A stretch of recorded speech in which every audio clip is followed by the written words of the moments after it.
Buenas tardes, mi nombre es Luis Cuevas Quiroga, docente de Duoc UC Sede Alameda, y les doy la cordial bienvenida al ciclo de charlas Nuevas Tendencias en Topografía Digital, organizado por la carrera de Técnico Topógrafo de Duoc UC Sede Alameda.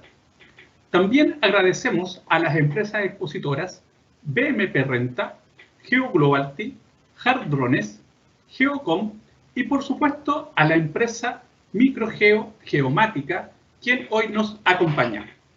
En este momento contamos con 95 asistentes, por lo cual podemos ya comenzar con la tercera sesión de nuestro ciclo de charlas. Daremos un espacio de preguntas al finalizar la exposición y lo invitamos a todos ustedes a enviar sus consultas a través de nuestro chat en el costado derecho de sus pantallas.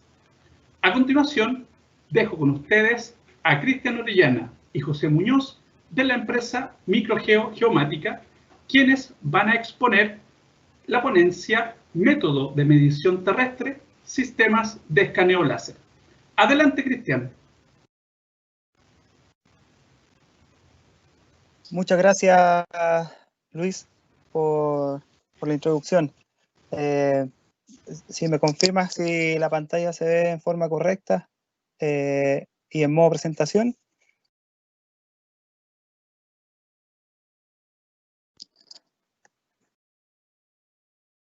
Ok, al parecer está bien. Bueno, me presento, mi nombre es Cristian Orellana Matus, soy BDM, el área de geomática en Microgeo. Llevo trabajando ahí cerca de 10 años, ¿ya? Y hoy día me acompaña José Muñoz, quien es también ingeniero geomensor y parte del área de desarrollo geomática. Y bueno, quiero agradecer también la invitación por parte del profesor Leonardo y el profesor Luis a esta charla. Se enfoca principalmente en los métodos de adquisición de datos digitales y hoy día nos toca hablar esta tarde de los sistemas de escaneo láser. Partiendo un poco por la introducción de la empresa, bueno, como lo dije, nosotros pertenecemos a la empresa Microgeo. Dentro de Microgeo hay múltiples unidades de negocio, cada una dedicada a ver distintos tipos de soluciones, ¿ya? Y bueno, nosotros estamos ubicados en Huechuraba, llevamos más de 35 años trabajando con soluciones tecnológicas, somos parte del grupo Sonda. Y bueno, hace un par de años hemos adquirido otro edificio para poder unificar las operaciones logísticas y comerciales en pro de dar, obviamente, un mejor servicio. Además de todo esto, también estamos participando en un proyecto interno que es poder englobar o globalizar todos los cursos que nosotros damos y las soluciones en forma presencial, semipresencial y online en Microgeo Academia, donde hemos consolidado algunos cursos por el área de arquitectura, construcción e ingeniería, así que también los invito a participar de esta iniciativa y ver cuáles son los cursos que por ahí pueden atender en pro del desarrollo profesional.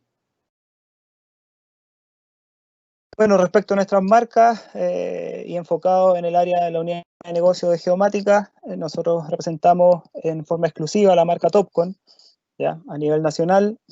También en forma exclusiva tenemos la marca Teledyne Optech con su escáner láser principalmente, y Faro, también escáner láser multipropósito, y alguna línea de software, los que nos permiten entregar soluciones más que productos, tanto por el lado de Excel para el tratamiento de nube de puntos de cualquier sensor, Pix4D para la fotogrametría, bueno, y Ableton para soluciones de infraestructura vial y túneles. Ok, en cuanto al tema que hoy día nos une, nosotros queremos hablar sobre los escáneres láser principalmente, y enfocado en dos tipos, o de alguna forma lo quisimos clasificar tanto en estáticos como en dinámicos, ¿ya? Entonces, como dije en un principio, hoy día me acompaña José Muñoz, ingeniero geomensor. Él va a hablar derechamente de los escáneres estáticos y algunos ítems por ahí teóricos y el campo de aplicación. y después vuelvo yo con la definición y algunos alcances de los escáneres dinámicos y ver también dónde los podemos aplicar y algunos resultados que hemos conseguido con nuestras experiencias. Adelante, José. Cristian, ¿me escuchas? ¿Sí? Sí. ¿Me escucha bien? Sí. Sí. Bueno, hola, buenas tardes, espero que todos se encuentren bien.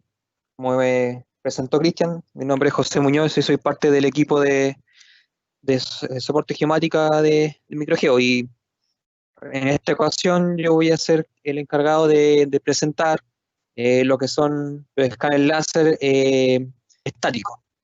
Entonces, Cristian, si me puede ir ayudando ahí en el... Antes de hacer la introducción a lo que es el sensor láser propiamente tal, queremos definir un poco lo que son o lo que es una nube de puntos.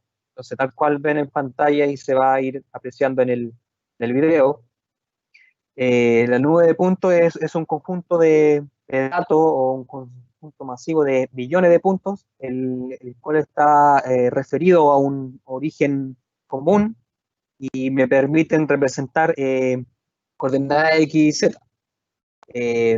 Toda esta representación de 9 puntos está siempre referida a la superficie de interés o a la condición existente que yo quiero representar en relación a lo que estoy levantando en terreno. Entonces, dentro de todo este ambiente colaborativo de lo que son las nubes de puntos, es importante determinar los formatos con los cuales yo voy a trabajar. En general, este archivo de millones de puntos viene comprimido en un formato de 57, PTS, CLAS, XZ, etcétera. Nosotros trabajamos principalmente con un formato que es un punto FLS, que es un formato de un escáner láser per faro. Entonces, en general, a partir de esta introducción de lo que es una nube de puntos, podemos ya hacernos la pregunta relacionada a cómo obtengo esta nube de puntos. Entonces, en la siguiente slide podemos ir viendo ya cómo nosotros vamos dividiendo la adquisición o la representación de la nube de puntos a partir de dos metodologías. En este caso, nosotros hacemos una división de lo que es escáner láser y fotogrametría. Fotogrametría netamente una reconstrucción 3D a partir de imágenes y videos, siempre enfocado en plataforma o en software dedicado a esta masificación de la información. Y respecto a lo que es escáner láser, tal cual lo mencionó Cristian, nosotros hemos decidido hacer la división o la separación tanto en escáner láser estático y dinámico. Para estos efectos, yo hablaré un poco de lo que son los escáneres láser estáticos. Entonces ya en la siguiente slide, tal cual se muestra en pantalla el escáner estático y los tipos de tecnología. Entonces, ¿qué vamos a definir como escáner estático? El sensor que se posiciona sobre un punto, y desde ese punto podemos adquirir los millones de puntos referenciados a ese origen de acuerdo a la posición del sensor. Entonces, a partir de esa definición, podemos entender que los escáneres láser los podríamos dividir tanto en tiempo de vuelo, como un tipo de tecnología de adquisición, o como escáner a partir de diferencia de fase. ¿A qué nos referimos con tiempo de vuelo? Nos referimos principalmente a la salida del pulso láser y cómo yo obtengo esa distancia. En este caso, a partir de esta tecnología, se puede obtener dicha distancia en relación a las diferencias en tiempo, tanto del pulso láser emitido como del recibido. Cambio para efecto de escáner láser por diferencia de fase, podríamos definirlo como los sensores que calculan su distancia a partir principalmente de la diferencia de fase o del ciclo que genera esta onda, tanto en la emisión como en la recepción, propiamente tal. En relación a estas definiciones, podríamos tener algunas características que nos podrían dar a entender cómo se pueden ir clasificando también los escáneres. Ya sea cuando son por tiempo de vuelo, podemos determinar que esto nos entrega una mayor distancia de alcance para el levantamiento, sin embargo, un poco menos acabado de lo que es la precisión. Para escáneres que son a partir de diferencia de fase, podemos tener una menor distancia de alcance, sin embargo, podemos llegar a precisiones de milímetros. Ya en pantalla se debería apreciar un video en el cual se muestra el funcionamiento del hardware. Esto es un escáner faro, entonces lo que se genera es, a partir del componente, se emite un haz de luz, el cual se ve reflejado en un espejo rotatorio. Existen espejos rotatorio y oscilatorio, en este caso es un escáner de espejo rotatorio. Y ese haz de luz se ve también reflejado en la superficie de interés, y por diferencia de fase puedo determinar la posición X y Z del punto y asimismo la generación de esta nube de puntos en su totalidad. Entonces, a medida que vamos avanzando ya en la misma diapo, podemos ir clasificando el escáner estático por el tipo de tecnología versus el alcance. Entonces, tal cual se ve en este gráfico, podemos ir posicionados en la parte horizontal, el alcance, y en la vertical podríamos ir verificando lo que son los tipos de tecnología. Entonces, el escáner por diferencia de fase podríamos tener escáner faro y adicionalmente una estación total que se comporta también como escáner, que es el ETL1000. Por tipo de tecnología también en escáner podríamos dar a conocer lo que es el sensor Polaris y un escáner GLS2000, que trabajan bajo ese tipo de determinación de la distancia, en base al pulso. Entonces, todos estos escáneres, por ejemplo, también los podríamos ir ordenando por lo que es la precisión. Si hablamos de precisión, los escáneres faro llegan a alcance entre 70 y 350 metros a determinar precisiones milimétricas, cercanas a 1 milímetro. Si vamos allá, por ejemplo, a escáneres de mayor alcance, como lo es Polaris o GLS, un rango de 500 a 2000 metros, ya podríamos verificar precisiones que podrían ir llegando entre los 3 y 5 milímetros, lo cual son escáneres principalmente aplicados a lo que es topografía. En relación a esta misma presentación, si vamos avanzando, ¿me apoyas, Cristian? Ya podríamos ir verificando lo que son algunas características que yo debería analizar respecto a estos sensores escáner de carácter estático.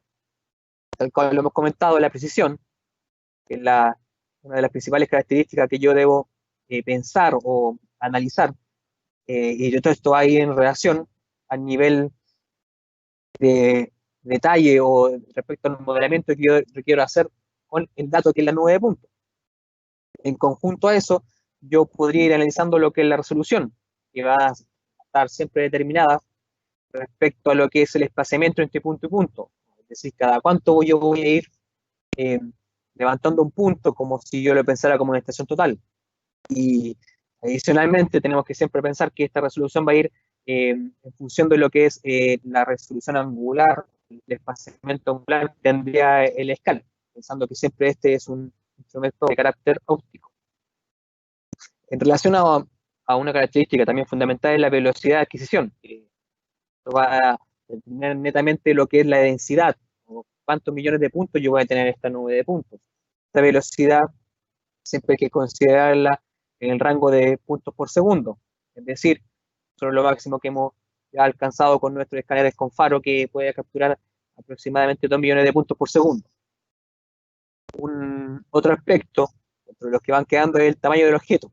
A veces siempre hay que verificar qué es lo que yo voy a levantar, mejor dicho, y de acuerdo a esto, cuál va a ser el escáner que yo voy a utilizar. Si voy a levantar una pieza de carácter mecánico, es necesario quizás utilizar un escáner de mano. Algunos son de lo estructurada, algunos que son reconstrucciones a partir de fotografía, etcétera.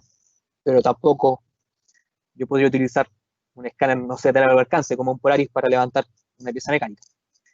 Respecto a la portabilidad, es sumamente importante también pensar en cómo va a ser el entorno. O sea, no sé, en una faena subterránea, quizás ingresar con un escáner que pese sobre 10 kilos puede ser un poco complejo respecto al transporte mismo.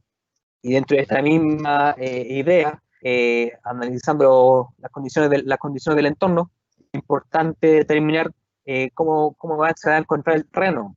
Existen escáneres que hemos comentado, Cristian también va a especificar de mejor manera, que son algunos con varios retornos a partir del pulso. Es decir, podríamos penetrar o, entre comillas, traspasar lo que son algún polvo de suspensión o incluso vegetación para adquirir realmente lo que es es de interés, en este caso lo que es la superficie.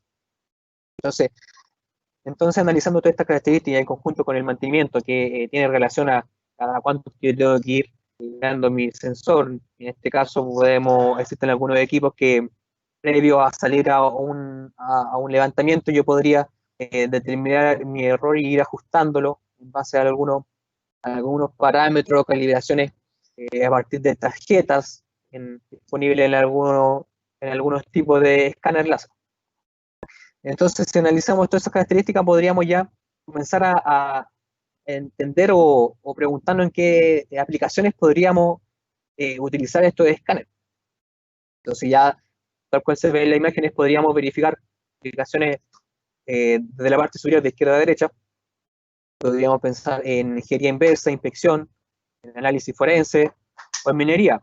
Ya en la parte inferior de izquierda a derecha también podríamos verificar lo que son levantamientos de plantas industriales, piping, máquinas, salas de máquinas, que podrían ser labores de arquitectura, patrimonio, o incluso lo que es infraestructura. Y aquí, dentro del uso de escáner estático, en algunas labores es importante, como lo comentábamos, decir cuál es mi mejor escáner. Para el levantamiento en labores de minería, es sumamente importante hacer algún modelamiento, o una reconstrucción, un remodelamiento, un cambio de componente. Y para ello es sumamente importante tener un escáner con una precisión cercana al milímetro. Por lo tanto, tal cual lo vamos viendo en el video, se va presentando un levantamiento de un componente, que es un chute. Este chute se levantó con un escáner estático, unos 4 o 5 posiciones, rodeando este elemento. Esto se lleva al software propiamente tal y le hacemos el alineamiento, que es el registro, que nos permite hacer el calce de cada una de las nubes de puntos para generar una nube de puntos final. Y a partir de esta nube de puntos final yo podría ya comenzar a realizar operaciones tanto geométricas, generando planos, generando algunos puntos, algunos vectores, y en base a esos elementos podría ir vectorizando hasta generar un elemento como un sólido 3D, tal cual se vio y apreció en el video. Todo esto con el objetivo de hacer cambios o tener dimensiones de los componentes. Si vamos avanzando ya en la siguiente slide, también podríamos verificar que los escáneres son totalmente versátiles. En este caso, con el mismo sensor, podríamos ingresar en una labor de una minera subterránea y a partir de múltiples escaneos, según el avance de la excavación, vamos generando una nube de puntos de una calle, de un túnel, para obtener elementos o ubicaciones, control de avance, actualización de la topografía, perfiles, etc. Esto es sumamente importante, ya que en labores de minería subterránea son bastante complejas respecto al acceso, respecto al traslado. Por lo tanto, en unos cuantos minutos podemos tener nube de puntos totalmente escalada y fieles a la realidad. Adicionalmente, ya a partir final de este video se logra apreciar el nivel de detalle que podemos tener con un escáner de pulso, como lo fue Polari, en una lavada subterránea. La ventaja de este escáner en lavada subterránea es que generalmente existe polvo de suspensión, y a partir de los pulsos es prácticamente fácil tratar de cruzar esta polución y representar la cabalidad en la superficie. Si se dan cuenta, logra apreciar sin puntos dispersos o sin ruido. Por lo tanto, todas las operaciones que yo genere como perfiles o superficies o polígonos van a ser totalmente representativos. Tal cual lo habíamos aplicado en un escáner estático en minería subterránea, los escáneres también pueden ser aplicados ya también en zonas como un rajo, una minería a cielo abierto, como se aprecia en pantalla. Entonces aquí la principal ventaja es que deberíamos utilizar escáneres de largo alcance, como es un sensor Polaris, que nos ayuda a representar millones de puntos en unos cuantos minutos. Esto este millón de puntos lo que me permite representar cada uno de los taludes, cada uno de las superficies, para la obtención del producto topográfico. Bueno, son algunas curvas de nivel, las cuales puedo obtener a partir de modelos digitales de elevación, podría obtener algunos modelos digitales de superficie. Todo eso va a ir en relación a lo que son los productos finales de interés. Adicionalmente, algunos sensores también permiten obtener nubes de puntos, mallas colorizadas, ya que estas son totalmente complementarias con cámaras internas en los hardware. Entonces ya aquí avanzando, existen algunos otros campos de aplicación que ahora se están utilizando mucho, que son en plantas industriales. Entonces, dentro de lo mismo, utilizando escáner láser, existen labores que uno necesita hacer algunas correcciones en algún piping, en algún sistema de tubería, quizá se tira un piping y hay que repararlo, hay que hacer una actualización, plano, ABIL, etc. Entonces, a partir de la nube de puntos podemos ir generando modelos 3D ASBIL que nos permiten obtener una representación a cabalidad de la geometría del terreno. Entonces, tal cual lo vimos sobre una planta, podríamos verificarlo sobre también algunas salas de máquina.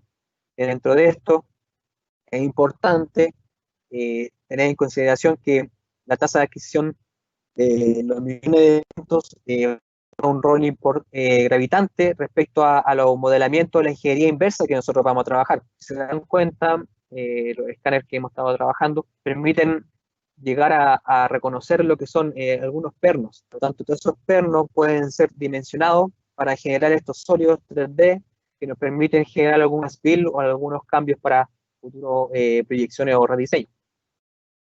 Entonces, si ya vamos un poco avanzando y resumiendo, dentro de las aplicaciones que nosotros hemos encontrado para estos escáneres, podríamos dar a entender que podríamos utilizarlo en algunos levantamientos para diseño de planos ASBIL, para análisis geométrico, dimensionamiento, para alguna análisis de interferencia, para lo que es arquitectura y patrimonio, respecto al movimiento de tierra para el cálculo de volumen, para verificar alguna especie de monitoreo, para curvas de nivel, control topográfico, análisis geomecánico, caracteres de horas civiles, etc. Los escáneres son 100% versátiles y aún no le hemos encontrado un campo en que no podamos aplicarlo. Entonces, en general, de acuerdo a lo que hemos visto, hemos recorrido lo que son las distintas aplicaciones de los escáneres y cómo podríamos llegar a colaborar esta información. Dentro del ámbito colaborativo es importante, considerando la época que nos encontramos en tiempos de pandemia, en tiempos de cuarentena, es probable que no todos tengan acceso, ya sea por permiso, por movilidad, al lugar de interés. Entonces, existen metodologías entre las cuales nosotros trabajamos lo que es la realidad virtual. Entonces, toda la información que captura el escáner, yo la puedo ver representada o me puedo dar un carácter inmersivo sobre esta información y a partir del uso de lentes de realidad virtual podría navegar sobre esta nube de puntos utilizando operaciones tanto como la obtención de medidas en terreno, siempre dentro de los lentes de realidad virtual, y adicionalmente algunos análisis de interferencia visual o proyección de elementos.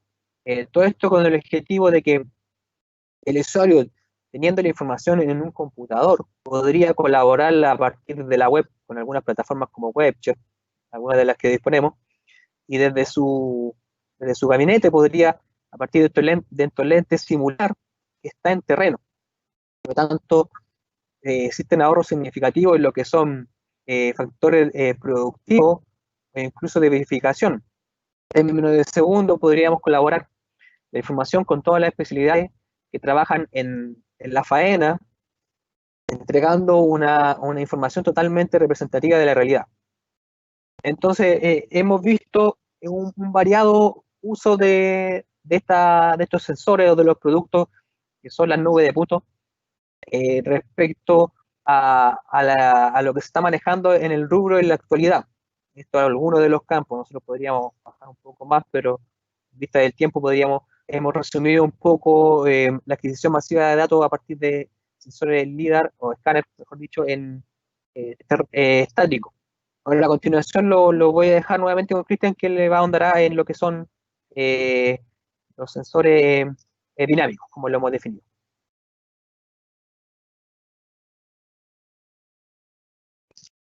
Muchas gracias, José. Bueno, sí, como bien decía José, yo voy a explicar un poco sobre los escáneres dinámicos, ¿cierto? Haciendo la diferencia de que estos ya no van a estar posicionados sobre un trípode, sino que lo voy a estar moviendo con algún vehículo transportado o no transportado, o incluso lo puedo tener o llevar sobre una mano. Entonces, en ese aspecto voy a ahondar un poco hablando sobre el LIDAR aerotransportado, ¿cierto? No tripulado, o sea, sobre un dron, no sobre un avión, sino que sobre un dron. Vamos a hablar sobre un escáner móvil mapping, ¿cierto? Que se instala sobre un vehículo y que es posible medir puntos en forma masiva a alta velocidad. Y también hablar de soluciones SLAM que hoy día también están siendo usadas y que no dependen derechamente de algún sensor GNSS a bordo. Entonces, ya viendo algunas imágenes de lo que voy a mostrar, de izquierda a derecha vemos los típicos ya sensores LIDAR con tecnología SLAM que me permiten hacer mediciones indoor, ya sea dentro de edificios o en faenas mineras subterráneas, ¿cierto? Donde no tengo buena recepción satelital. Me permiten, en función del mapeo simultáneo, ¿cierto?, ir recopilando información y en la medida que avanza se van haciendo ajustes en tiempo real para que después en postproceso se haga la corrección final y pueda tener precisiones centimétricas, ¿cierto?, en esta nube de puntos con mucha velocidad, como dije, no dependiendo del GPS. En la parte central vemos un dron, un Matrix 600, con un payload de un sensor LIDAR, ¿cierto? De una marca que representamos que es LIDARIT, en este caso un sensor Explorer R, con ese modelo, en donde también vamos a mostrar una integración que hicimos midiendo con este equipo y integrándolo con información geoespacial de un LIDAR móvil, como el que ustedes ven ahí en la parte derecha, ¿cierto? Que es un sensor que se posiciona sobre un vehículo y que me permite medir información masiva con gran velocidad. Entonces, ya entrando un poco a la teoría y explicando un poco lo que decía, complementando lo que decía José, LIDAR, un sensor LIDAR usa precisamente la tecnología de pulso láser, ¿ya? O tiempo de vuelo para recopilar la información, ¿cierto? Que puede ser a partir de un XZ y muchas columnas más, como es la intensidad y el número de retorno. Toda esta información, al ser un sensor activo, es posible ocuparlo en cualquier hora del día o noche, digamos, no dependiendo de la luz solar, para poder hacer una medición tridimensional, como el caso de las cámaras, ¿cierto?, RGB o los sensores. Y obviamente también la ventaja, como también lo indicaba José, es que es multipulso. Yo puedo pasar a través, ¿cierto?, de polución extrema o de vegetación densa para poder conseguir líneas de tierra muy precisas, o para también, en este caso en minería, conseguir definición de bancos también con mejor precisión. Entonces, un poco para allá apunta el uso de la tecnología LIDAR transportada o aerotransportada, ¿cierto? Poder conseguir o poder utilizar estos múltiples pulsos y también poder utilizar este tipo de tecnología a cualquier hora del día. El sensor, como lo vimos, el sensor LIDAR puede ser terrestre, montado sobre un trípode, o también puede ser dinámico. En caso de que fuese dinámico, necesariamente tengo que complementarlo con algunos componentes extra para poder ir mejorando mi precisión y ir de alguna forma corrigiendo las trayectorias y conociendo la posición exacta en la cual los pulsos han sido emitidos. En este sentido, un LIDAR móvil necesita entonces de un sensor LIDAR, ¿cierto? Un GNSS a bordo y un sistema inercial, conocido como IMU, ¿cierto? O INS, para poder integrar toda esta información y poder tener una información masiva y de precisión y también exacta, ¿cierto? Dentro del mismo entorno. No así la tecnología SLAM, ¿cierto? Que, como dije, no depende del GNSS, sino que me permite ir haciendo este barrido en forma dinámica y utilizando la misma información, además de un sistema inercial para poder ir haciendo este seguimiento. En cuanto a los formatos, también José adelantó algo, hay múltiples formatos para poder traspasar esta información.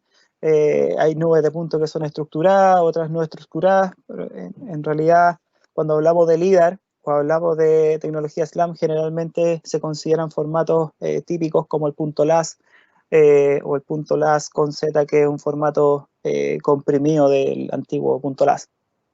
Entonces, en cuanto a soluciones y resultados, ahí tenemos un poco en esta imagen un poco lo que es posible conseguir tanto con la tecnología SLAM, ¿cierto? Mediciones dinámicas en sectores reducidos o reducidos de información satelital, mediciones aéreas, ¿cierto? Con un dron y un sensor LIDAR aerotransportado, y a la derecha vemos la imagen de una demostración también que hicimos en el centro de Santiago, midiendo varias decenas de kilómetros con este móvil mapping Maverick, en donde nos entrega además una imagen RGB, ya que incorpora una cámara Ladybug 360.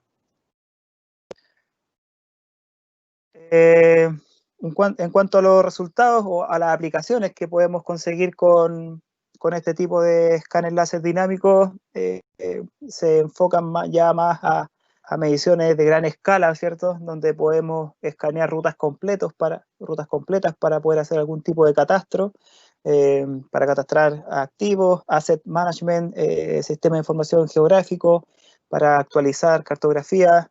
En realidad, la definición que entrega un móvil mapping hoy día, midiendo a velocidades altas, es tal que podemos conseguir precisiones centimétricas de 2 o 3 centímetros, y obviamente con el nivel de detalle que me permite identificar desde la demarcación hasta las defensas o cualquier inventario vial que exista dentro del recorrido. En cuanto a levantamiento urbano, se enmarca más o menos dentro de lo mismo, proyectos ferroviarios para levantar fajas fiscales, ¿cierto? O fajas férreas, y también poder hacer algún tipo de inventario férreo. También podemos enfocarlos en proyectos energéticos para determinar cuáles son las mejores líneas de alta tensión en base a las pendientes, ¿cierto? Para este caso, la tecnología LIDAR es vital, ya que con fotogrametría es muy difícil poder identificar líneas de tierra en zonas boscosas. Por lo tanto, el LIDAR aplica muy bien en este tipo de aplicaciones. Y bueno, levantamientos forestales, está de más decirlo, también yo creo que es el fuerte de esta tecnología. Bueno, haciendo esa introducción, vamos a mostrar un proyecto también que hemos desarrollado con los muchachos del área de desarrollo, integrando tecnologías LIDAR aerotransportadas, en este caso un Explorer R, como lo ven en la imagen, montado en un Matrix 600, y un escáner móvil mapping Maverick de la marca Teledyne Optec, también recorriendo una faja, una autopista, y integrando estas dos tecnologías dentro de un único sistema de coordenadas. Okay, entonces, haciendo una recopilación de la información, dijimos que el sensor LIDAR aerotransportado era capaz de medir información en forma directa, ¿cierto? Como un sensor activo, para poder recopilar información masiva y poder tener este tipo de resultados, ¿cierto? En donde tengo una clasificación muy rápida y muy exhaustiva de los tipos de suelo, ya sea suelo desnudo, vegetación, ¿cierto? Y poder conformar un modelo digital de elevación muy preciso para elaborar un proyecto de modificación a un proyecto existente. Aquí vemos también cómo podemos generar un perfil, ¿cierto? Un perfil del vuelo y ver cómo se definen las líneas de tierra. En cuanto al rendimiento, podemos encontrar rendimiento entre 40 y 100 hectáreas, dependiendo del modelo que elijamos, ¿cierto? De líder aerotransportado. Y en cuanto a la densidad de puntos por metro cuadrado, que es como se miden generalmente este tipo de vuelos, vamos a encontrar puntos 200 o 900 puntos por metro cuadrado, dependiendo también de la altura de vuelo y del sensor que hemos usado. Ahora estamos viendo el otro sistema que usamos para el ejemplo, ¿cierto? Para este piloto que hicimos, el sensor Maverick, que como dije me permite tener la base digital, de alguna forma como se estila decir hoy día, un modelo, un gemelo digital de lo que existe realmente para poder proyectar sobre esto o para empezar a hacer una maqueta tridimensional y apuntarla a lo que hoy día se requiere, que son la ciudad inteligente y la integración con BIM y GIS dentro de estos proyectos. Como cierre, en cuanto a Maverick, es una solución portable, versátil, precisa y fácil de usar. Como dije, tiene la capacidad de integrar nube de puntos, ¿cierto? Y además una cámara 360. Su líder de alto rendimiento es capaz de medir hasta 700.000 puntos por segundo. Y también obviamente integra un sistema inercial y GPS. Entonces acá ya vamos con el proyecto para mostrarle un poco cómo sería el uso de estos instrumentos en campo. Estamos mostrando la zona de trabajo, que es precisamente el sector La Pirámide, muy cerca de nuestra oficina, y quisimos levantar esta zona. Entonces, ahí ustedes ya están viendo los resultados de este recorrido con mapeo móvil, con el Maverick. A la derecha, arriba, ustedes pueden ver la facilidad que tiene el equipo para poder ser montado en cualquier tipo de vehículo. En realidad no debería tardar más de 10 minutos en montarlo. Y no necesitas un vehículo especial, sino que se adapta según el tipo de camioneta en este caso. Y por otro lado, tenemos el levantamiento que realizamos en el mismo sector, en el sector La Pirámide. Ahí a la derecha se ve cómo está iniciando el vuelo el sensor aerotransportado, y de fondo Autodesk Recap Pro, que es nuestro visualizador de nube de puntos de la línea Autodesk, en donde se definen acá las dimensiones. Este vuelo duró cerca de 6 minutos y fuimos capaces de medir cerca de 15 hectáreas. Entonces, una vez ya teniendo estas informaciones desde dos sensores activos distintos, ¿cierto? Uno sobre una camioneta y otro sobre un dron, vemos que podemos integrarlo después en un software ya de tratamiento de nube de puntos para poder conseguir los productos topográficos que yo quiera o que el mandante me esté pidiendo. Bueno, para seguir con el flujo, una vez que ya tenemos la información o el trabajo de campo ya fue terminado, ¿cierto? Es posible integrar estas dos informaciones, estos dos tipos de información dentro de un sistema común de coordenadas. Para cada caso usamos apoyo GPS, ¿cierto? Con bases GPS con coordenadas navegadas, por lo tanto era normal esperar que ambos sistemas no coincidan y que exista una traslación en ambos levantamientos. Así que con un software que también nosotros trabajamos de la línea Excel, es posible incorporar toda esta información y destacando algunos puntos de traslape entre una medición con un sensor y la otra, es posible en principio acercar esta información, ¿cierto? Para poder darle chance al software de poder hacer un mejor ajuste. Ahí vemos cómo de alguna forma estamos ya superponiendo y llevando una nube de puntos a otra para después hacer un registro mucho más preciso, pidiéndole al software que haga un enfrentamiento, ¿cierto? entre la zona de traslape para poder generar un mejor ajuste y conseguir las precisiones centimétricas que buscamos en proyectos de ingeniería. Ahí está unificada entonces ya la información. Por un lado, el sensor móvil, ¿cierto? Móvil mapping, y por otra parte, el sensor aerotransportado. Entonces, más adelante destaco en color también la clasificación de la nube de puntos con el sensor LIDAR aerotransportado para poder hacer la diferencia y que sea mucho más visual lo que estoy tratando de mostrar, que es esta integración entre los distintos sensores.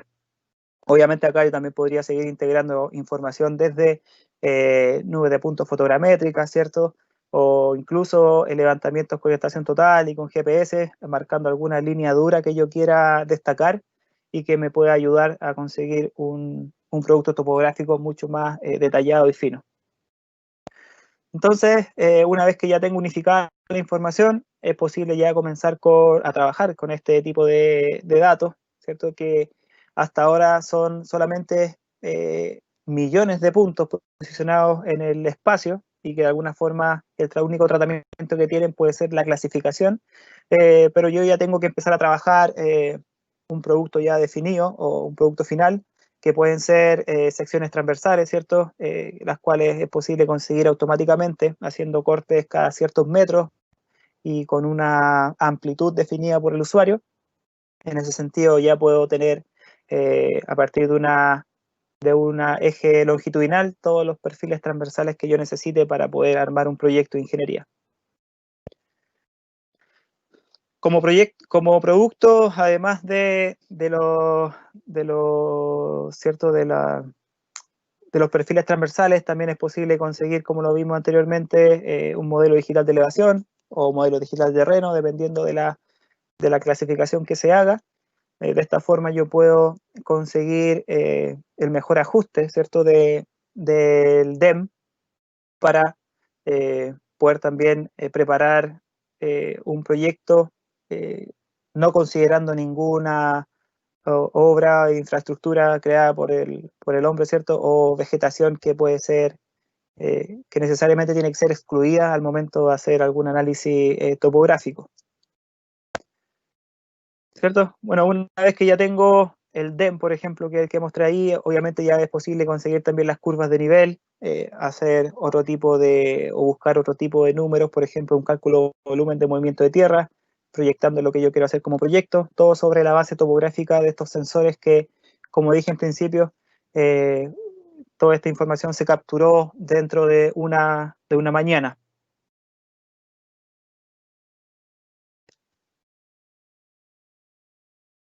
Bueno, eso respecto un poco a los sensores transportados.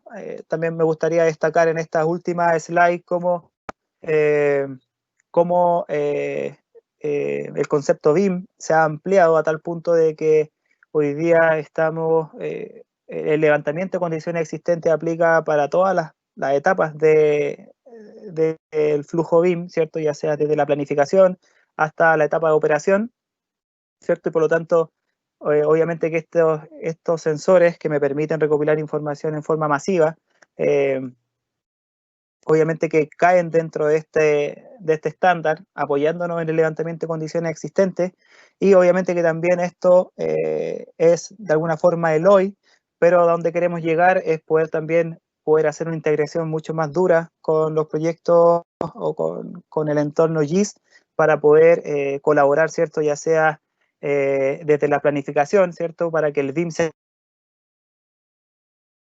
la etapa de planificación, y una vez que ya está construido, toda esta información, ¿cierto? Toda esta información BIM pueda llegar de nuevo a GIS para poder tener un manejo mejor del asset management y poder también construir o empezar a construir una ciudad inteligente como sería lo lógico en función de toda la tecnología que hoy día tenemos.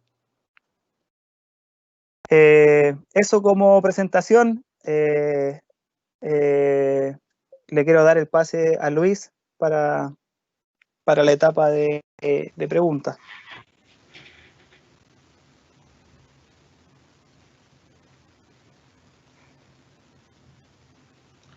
Muchas gracias Cristian Orellana y José Muñoz por su gran exposición y a continuación invitamos al profesor Leonardo Larenas de sede Alameda para abrir el espacio de respuestas a las consultas del público. Adelante, profesor Leonardo, ¿cómo está usted hoy día? Muchas gracias, Luis. Muy buenas tardes.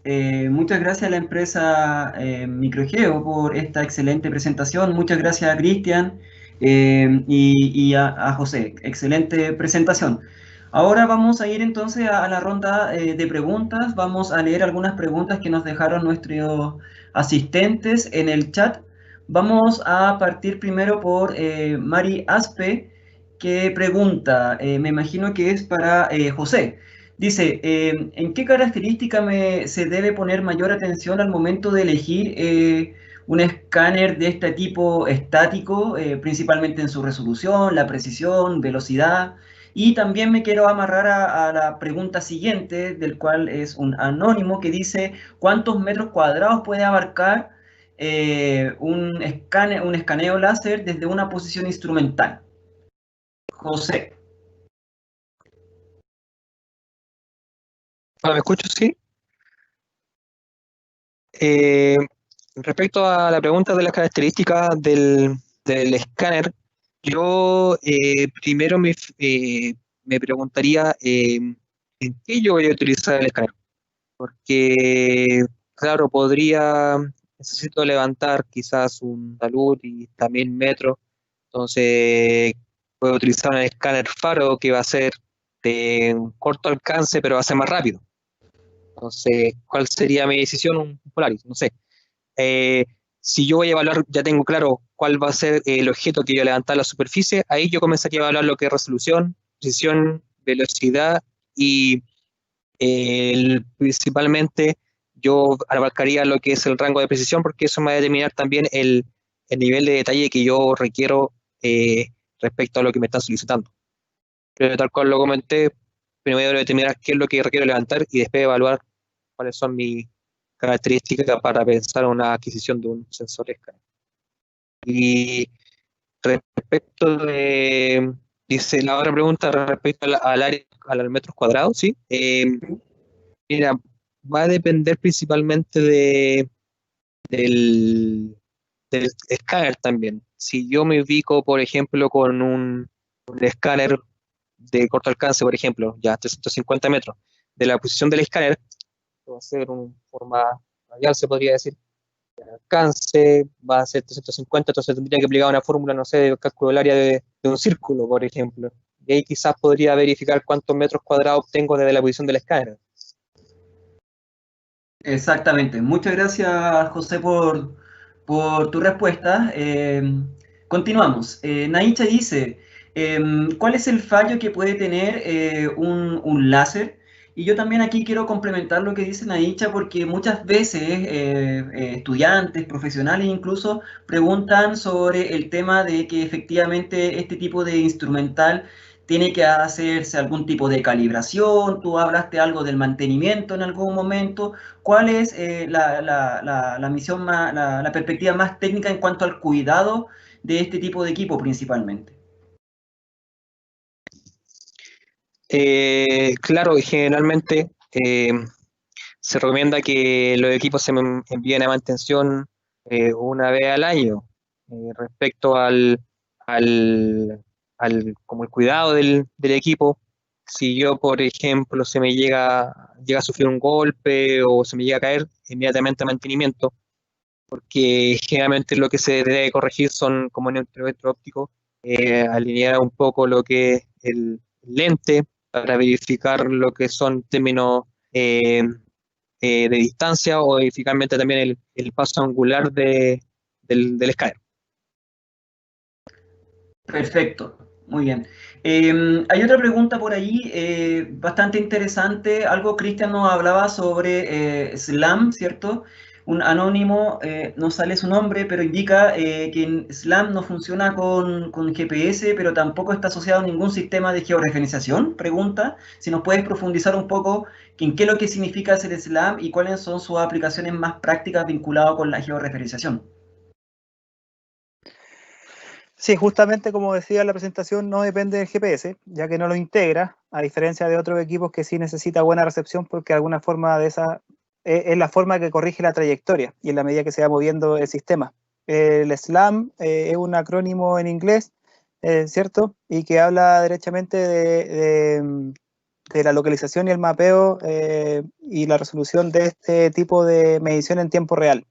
O sea, en la medida que yo voy escaneando, usa el mismo escáner o la información para poder ir haciendo esta unificación de información con ayuda también de un sistema inercial interno. O sea, no se apoya solamente en la nube, sino que también con un sistema inercial que tienen este tipo de equipos, ya dejando fuera el GPS o el GNSS. Entonces, en cuanto a la georreferenciación, claro, voy a tener un sistema local, ya que no tengo un dato satelital que me diga al menos en forma aproximada cuál es mi posición, así que él mide siempre en coordenadas locales.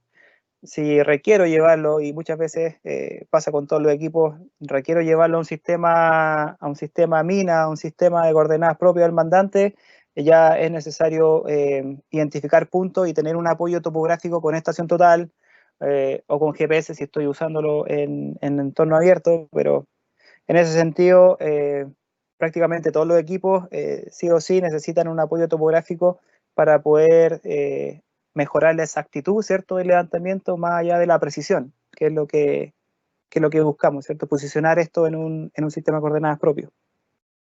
Perfecto, sí, gracias Cristian. Muy bien, justamente con lo mismo hay otras preguntas relacionadas con lo que tú estabas comentando ahora último, con el apoyo topográfico, ¿cierto? Para darle justamente una precisión topográfica a los productos digitales que se generen con estos sistemas. ¿Cuáles serían los principales métodos de apoyo topográfico que utilizan los tipos de escáner láser que ustedes nos comentaron en la presentación de hoy?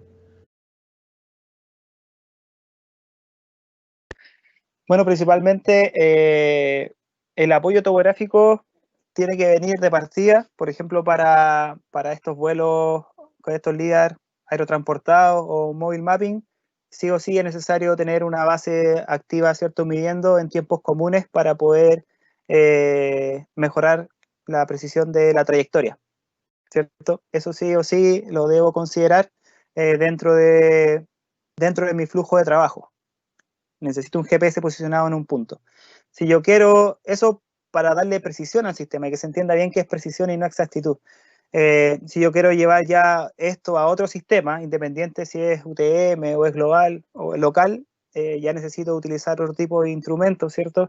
En el caso de que esté haciendo un recorrido, vamos a imaginarnos dentro de un camino minero, probablemente ellos tengan sus propias coordenadas y necesito una estación total o quizás también un sistema RTK para poder llevar o hacer una localización, ¿cierto?, de este bloque de nube de puntos de información que yo tengo y llevarlo a un sistema propio. En ese sentido yo puedo usar estación total, como digo, GPS o también nivel si quiero mejorar la vertical para poder apoyar todo este tipo de sistemas de levantamiento masivo. Perfecto, muchas gracias, Cristian. Tiago, otra pregunta nos dice por ahí, en cuanto a software, ¿con cuáles se pueden trabajar o cuáles han sido ustedes la experiencia con los software que trabajan desde el punto de vista topográfico?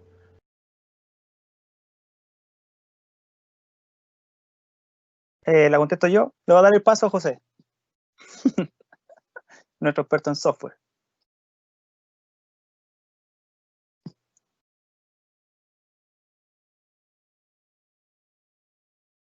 Está en mute. Sí. Ahí sí. Sí, ahora sí, disculpen. Bueno, dentro de lo que se vio en la presentación, principalmente yo demostré o se visualizó lo que son software de carácter topográfico como lo podría ser AtlasCAN, que es uno de los que nosotros trabajamos. Si hablamos de software para trabajar nube de puntos, nosotros vimos en el video un software que se llama SIN de Faro, un software que se llama Yamaha Design de 3D System, y ya Cristian dentro de lo que mostró en los productos de Líder IT y Maverick, profundizó en todo en el software de JRC Reconstructor, que ese ya de carácter topográfico y aplicado a minería. Nosotros también mostramos en el video uno que se llama TCP Scanner, que es netamente enfocado a lo que es minería subterránea. Eso en general. No sé si se me queda alguno o no, Cristian. Sí, en realidad, complementando un poco lo que dice José, la cantidad de software que hay hoy día en el mercado es sumamente amplia y cada uno tiene un perfil específico para cumplir las expectativas del usuario. Por ahí es súper difícil trabajar, buscar o encontrar un software que sea específico y además sea versátil. Muchas veces los proveedores de software se enfocan en soluciones propias, trabajan con escáner, pero la enfocan en minería, en túneles, en temas de arquitectura, restauración, y por ahí hay que tener siempre presente que es súper difícil encontrar el software todo en uno que permita hacer o conseguir todos los productos que tú quisieras. Entonces, junto con el software, o sea, junto con la solución de adquisición de datos, también es importante tener claro para qué quiero usar esta solución y en base a eso definir qué software voy a usar para conseguir lo entregable. Exactamente, buena respuesta, Cristian. Con respecto a eso mismo, ustedes en la presentación hablaban sobre los formatos de nube de puntos, ¿cierto? Está normalmente el punto .las, ¿cierto? El punto .las con Z, como tú bien indicabas, que es el archivo comprimido del .las con S. También está el PTS, ¿cierto? ¿Y cuál es el formato nativo del sistema de escaneo láser Faro, y si estos software que ustedes trabajan permite trabajar con estos diferentes formatos .las, .pts, etcétera? Sí, bueno, el formato nativo de Faro, ahí voy a contestar yo, es el FLS, ¿ya? FLS, me imagino que es por su diminutivo de Faro Laser Scanning. Y bueno, hoy día los softwares son bastante abiertos, ya sea para la importación de datos universales, tanto para la importación de datos universales como para la exportación. Por lo tanto, nosotros hemos estado también mostrando cómo Faro Esin, que partió siendo el software de Faro y dedicado a datos Faro, cómo es posible integrar distintos tipos de nubes de puntos, principalmente con formato E57, que también son universales, y cómo podemos trabajar con otros sensores, incluso con nubes fotogramétricas, para poder para poder llevar esto a realidad virtual, ¿cierto? Integrándolo, haciendo un poco más didáctico y colaborativo los resultados. Así que en ese sentido los software, si bien obviamente no son todos abiertos, al menos deberían aceptar o aceptan unos formatos universales como es E57 y LAS. Exacto, perfecto. Gracias, Cristian. Continuamos. El profesor Yáñez por ahí pregunta, ¿qué métodos de autocontrol topográfico han llevado a cabo en esos casos, en casos reales de aplicación de estas tecnologías, y cuáles han sido sus resultados o cuánto? ¿Qué diferencias han encontrado entre métodos tradicionales y estas nuevas tecnologías? Sí, principalmente los estudios que hemos hecho han siempre sido con puntos de control con tecnología clásica, principalmente GPS y estación total. Mira, nosotros hemos encontrado resultados, diferencias mayormente, la mayor diferencia la hemos encontrado en Z, en la vertical, llegando hasta 3 o 4 centímetros, ¿ya? Comparando una técnica con otra. En cuanto a XI, en realidad anda siempre bastante cerca, yo diría que cerca del centímetro, considerando siempre una buena disponibilidad satelital, ¿cierto? Que la trayectoria siempre se hizo no con cielo cubierto por vegetación o en entornos muy cerrados con edificios, ya que todo eso perjudica obviamente la precisión de los resultados finales. Pero yo diría que ninguno de los resultados sobrepasa los 3 o 4 centímetros comparándolo con técnicas clásicas de control. Eso. Claro, perfecto, gracias. Claro, y ahí como complemento también es importante que no solamente se tiene que hacer una comparativa con respecto a la comparación del dato espacial, sino también a la rapidez con que se captura una información, ¿cierto?, con respecto al levantamiento topográfico tradicional. También ahí siento yo que hay una ventaja bastante interesante. Y bueno, para terminar, Cristian, una última pregunta de don Matías Gallo. Dice, quizás una pregunta para José, dentro del escaneo láser dinámico, ¿qué sistema es el más utilizado y más eficaz?